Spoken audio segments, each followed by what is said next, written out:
Alright, welcome to Horror Franchise Wednesday. Let's end the Wreck franchise review series with Wreck 4 Apocalypse. This is basically the Jason Takes Manhattan of the franchise, and it has the character Angela from the first two brought back, and she's on this boat where research is being done, and the virus breaks out again. I seem to be in the minority here. A lot of people say that 3 is the worst, but I thought this one was the worst one, clearly.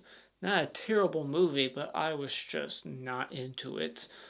But what I like about it is I like that they brought back Angela, and I like seeing the location in part 1 and 2 again in the beginning. They go back to the same building, they retrieve Angela, we get to see bits of the footage that she took in part 1. Time and time again throughout, they're like looking at her footage, like rendering it and trying to figure out what the hell happened. So I liked all that stuff. I thought Nick, the tech guy with the secret candy stash, was the standout character of the movie.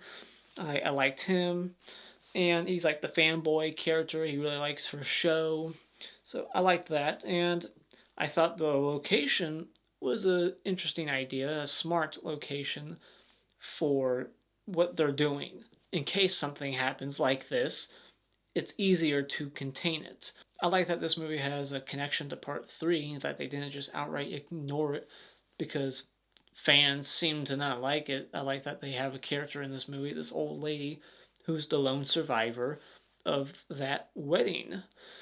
And she was the bride's mom or the groom's mom, whichever one. But the fact that they said that she was the lone survivor got me thinking, how is she the lone survivor? I thought there was other people like the priest who was on the intercom reading the Bible out loud to make all the zombies stop moving.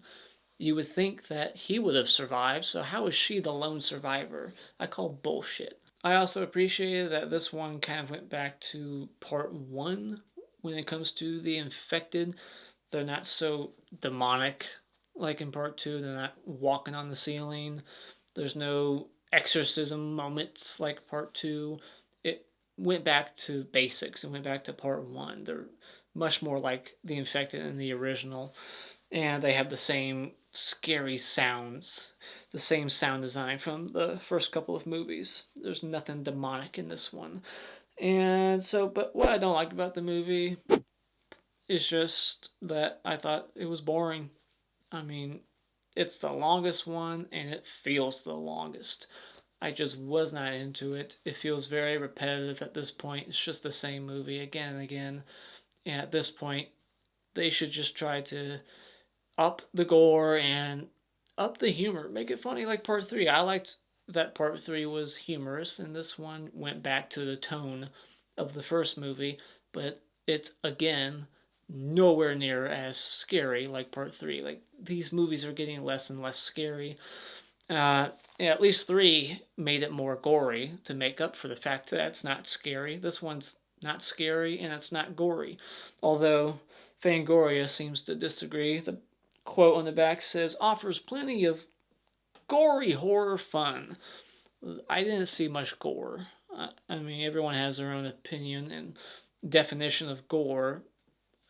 Blood's not gore, unless there's like a Sam Raimi amount just spraying everywhere. That's kind of gory, but there wasn't really gore in this. The monkeys, wherever the fuck they are, getting chewed up at the end, that was kind of gory, but that's it.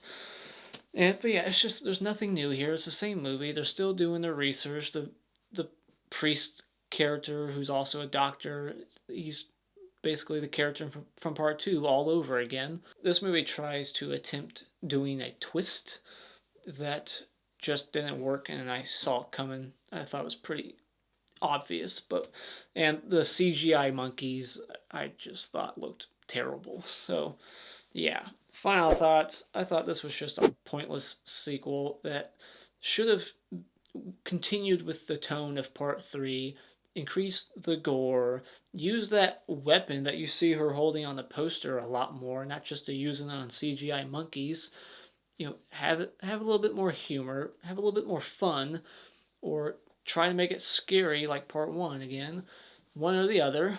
And yeah, at this point, it's so redundant and repetitive. It's the same movie, but on a ship. This movie's just a shipwreck. So when it comes to Wreck 4 Apocalypse, I'm giving it 2 out of 5. So those are my thoughts on Wreck 4 Apocalypse. What are your thoughts on this movie and this franchise as a whole? What would you rank these movies? For me, it just goes in order from best to worst. First one's the best, and it just got a little worse each movie. And so yeah, but what are your thoughts? Let me know in the comments below. My next franchise will be a trilogy, and there's a new movie coming out for this franchise, but unfortunately, it got pushed, like everything does lately, to like next March. So, oh well, but I'm going to talk about the Evil Dead trilogy. So I'll see you next Wednesday for my Evil Dead review.